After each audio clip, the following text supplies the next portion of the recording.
US లో doctor గా స్థిరపడాలని అనుకుంటున్నారా? అయితే అతి తక్కువ ఖర్చుతో ఎగ్ప్లస్ తో సాకారం చేసుకోండి. సో జనరల్గా యూరిక్ యాసిడ్ పెరిగిందని చెప్తూ ఉంటారు. సో దీనివల్ల ఏంటంటే రకరకాల ప్రాబ్లమ్స్ అనేవి వస్తాయి. అంతేకాదు జాయింట్ పెయిన్స్ విపరీతంగా ఇబ్బంది పెడతాయని చెప్తూ ఉంటారు. మందులతో పాటు యూరిక్ యాసిడ్ కంట్రోల్లో ఉండడానికి డైట్ కూడా చాలా ప్రధానమైంది. యూరిక్ యాసిడ్ ఉన్న వాళ్ళు ఎలాంటి ఆహారాలు తీసుకోవాలి, ఎలాంటి అవాయిడ్ చేయాలి, దీనికోసం ప్రత్యేకమైన డైట్ అంటూ ఏమైనా ఉందా, వివరాలు తెలుసుకుందాం. మనతో పాటు ఉన్నారు ప్రముఖ dietitian and nutritionist Abitha Chilukuri గారు. నమస్తే అండి అబితా గారు. నమస్తే. సో యూరిక్ యాసిడ్ అసలు ఏంటి, ఎందుకు పెరుగుతుంది? యూరిక్ యాసిడ్ అనేది మనకి ఇప్పుడు ప్రోటీన్ మెటబాలిజంలో బ్రేక్ డౌన్ అయినప్పుడు ఒక బై ప్రోడక్ట్ అనమాట. అది ఎక్కువగా అయిపోయినప్పుడు మనకి జాయింట్ పెయిన్స్ ఇవన్నీ చాలా డిస్కంఫర్ట్ అనేవి, చాలా ఇష్యూస్ అనేవి వస్తాయి. అంతేకాకుండా ఇప్పుడు మనకి యూరిక్ యాసిడ్ ఎక్కువ ఉంది అన్నప్పుడు ప్రోటీన్ అన్నది మన డైట్లో తగ్గించేసేయాలి. లో ప్రోటీన్ డైట్ తీసుకోవాలి. అంటే ఇప్పుడు మనకి చాలా వరకు చూసినట్టయితే ఇండియన్ డైట్స్లో మనకి ఎక్కువ ప్రోటీన్ అనేది మీట్ అవ్వదు. కానీ కూడా కొంతమంది లైక్ హెవీగా నాన్ వెజిటేరియన్స్ ఉన్నవాళ్ళు, ఎక్కువ నాన్ వెజ్ తిన్నవాళ్ళు, అప్పుడు మనకి అవి దాంట్లో లీన్ ప్రోటీన్స్ అవన్నీ ఉంటాయి కాబట్టి ప్రోటీన్ అనేది ఎక్కువగా వస్తుంది. ఈవెన్ మనకి ఇవి ఆల్మండ్ మిల్క్ కానీ, సోయా మిల్క్ కానీ ఇలాంటివి ఏవైనా తీసుకున్నా కూడా దాంట్లో హై అమౌంట్స్ ఆఫ్ ప్రోటీన్ అనేది ఉంటుంది. గుడ్ క్వాలిటీ ప్రోటీన్సే, కానీ యూరిక్ యాసిడ్ ఎక్కువ ఉన్న వాళ్ళు ఇవన్నీ అవాయిడ్ చేయాలన్నమాట. మిల్క్ కానీ, ఈ హై ప్రోటీన్ సోర్సెస్ ఎగ్ కానీ, చికెన్, ఫిష్, మీట్ ఇవన్నీ అవాయిడ్ చేసేయాలి. అండ్ వెజిటేబుల్స్ వరకు వస్తే అన్ని వెజిటేబుల్స్ తీసుకోవచ్చు, పెద్ద రిస్ట్రిక్షన్ ఏమి ఉండదు. ఇవన్నీ మనం అవాయిడ్ చేసేస్తాం కాబట్టి ఆ పెద్దగా ఏం రిస్ట్రిక్షన్ ఉండదు. జస్ట్ కాలీఫ్లవర్ అలాంటివి కొంచెం తక్కువ తీసుకుంటే సరిపోతుంది. మనకి బనానాలో కూడా కొంచెం ఎక్కువగా ప్రోటీన్ అనేది ఉంటుంది, బట్ వెజిటేరియన్సే కాబట్టి అంత ఏం ప్రాబ్లం ఎక్కువ అనిపించదు. తీసుకోవచ్చు, ఫ్రూట్స్ వెజిటేబుల్స్ తీసుకోవచ్చు.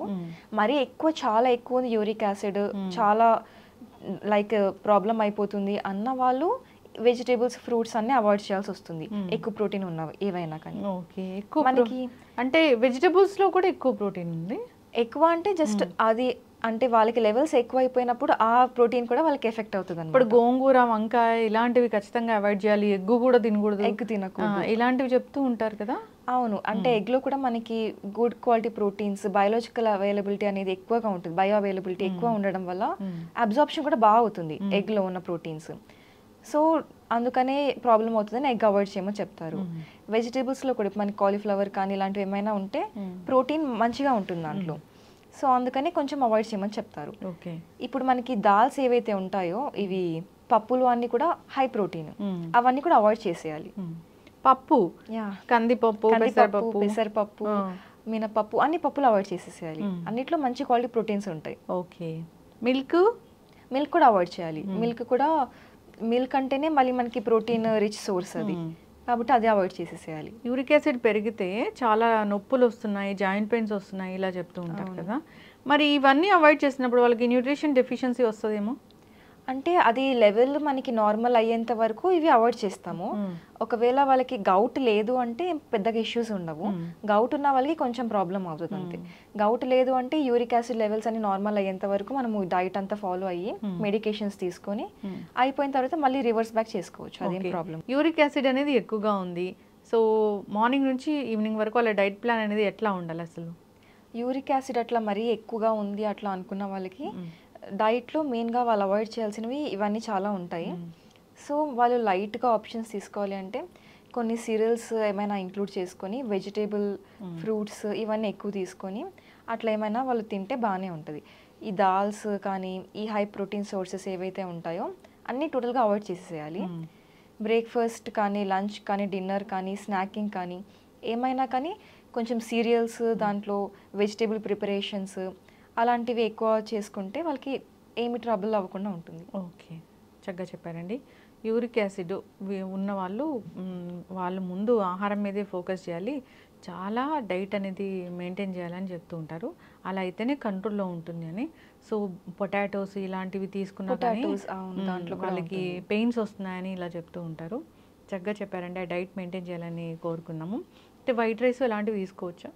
వైట్ రైస్ తీసుకోవచ్చు, అంటే దాంట్లో ఎక్కువగా ఉండదు, ఎక్కువ క్వాంటిటీస్లో తీసుకోరు కాబట్టి ఏం ప్రాబ్లం ఉండదు. పెద్ద ప్రోటీనే ముందు, ప్రోటీనే ఇంపార్టెంట్ మనకి. అందుకోసం నాన్ వెజ్ పూర్తిగా మానేయమని చెప్తూ ఉంటారు. మనకి క్వినోవా కూడా చాలా హై ప్రోటీన్ ఉంటుంది, అది కూడా అవాయిడ్ చేస్తే బెటర్ హోల్ గ్రెయిన్స్ లో. ఇప్పుడు క్వినోవా మరి డయాబెటిక్ పేషెంట్స్ తీసుకోవచ్చా? వాళ్ళు తీసుకోవచ్చు. అంటే హోల్ గ్రెయిన్స్ కదా, దాంట్లో ఫైబర్ కంటెంట్ ఎక్కువ ఉండడం వల్ల గ్లైసెమిక్ ఇండెక్స్ తక్కువ ఉంటుంది. వాళ్ళకి షుగర్ స్పైక్ అవ్వకుండా చాలా హెల్ప్ చేస్తుంది డయాబెటీస్ మెయింటెనెన్స్లో. ఓకే, చక్కటి ఇన్ఫర్మేషన్ అండి. సో ఈ యూరిక్ యాసిడ్ సమస్య మనం చాలా మందిలో చూస్తూ ఉన్నాము. ఏజ్తో సంబంధం లేకుండా కూడా ఈ ప్రాబ్లం అనేది వస్తూ ఉంది. అయితే న్యూట్రిషన్ డెఫిషియన్సీ రాకుండా డైట్ తీసుకుంటూ మెయింటైన్ చేసి దాన్ని కంట్రోల్ చేసుకోవాలని కోరుకుందాం. చెప్పిన ఈ జాగ్రత్తలన్నీ పాటించాల్సిందే. చక్కటి ఇప్పుడు ఏజ్ లైక్ హెల్త్ ఇష్యూస్ ఏవి ఉన్నా కూడా మనకి డైట్ మెయిన్ రోల్ ప్లే చేస్తుంది. ఎందుకంటే ఇప్పుడు కొన్ని ఇష్యూస్ ఉన్నప్పుడు కొన్ని అవాయిడ్ చేయాలి, కొన్ని తినాలి. సో అది చాలా మెయిన్ రోల్ ప్లే చేస్తుంది. తర్వాత మెయింటెనెన్స్కి కూడా ఎన్ని మెడిసిన్స్ తీసుకున్నా ఏం తీసుకున్నా న్యూట్రిషన్ డెఫిషియన్సీస్ అవన్నీ వస్తూ ఉంటాయి కాబట్టి డెఫినెట్గా డైట్ అనేది లాంగ్ టర్మ్లో మీకు బాగా హెల్ప్ చేస్తుంది. ఎస్, చక్కటి ఇన్ఫర్మేషన్ అండి. ధన్యవాదాలు. And for more videos, Please subscribe to iDream. Please subscribe to iDream. Please subscribe iDream. And please subscribe to iDream. For more videos, subscribe to iDream. please like, share and subscribe to the channel. Congratulations, iDream. Subscribe to iDream. Subscribe to iDream. So subscribe to iDream Media. iDream ki iDream team andarki huge congratulations. Please subscribe iDream Media. Please subscribe to iDream. Subscribe iDream. Please subscribe to iDream. iDream అంటే నా కళల channel subscribe చేసుకున్న నోరు తిరుగుతలేదు, మీరైతే గంట గుర్తు కొట్టండి. For more such videos, please subscribe to iDream.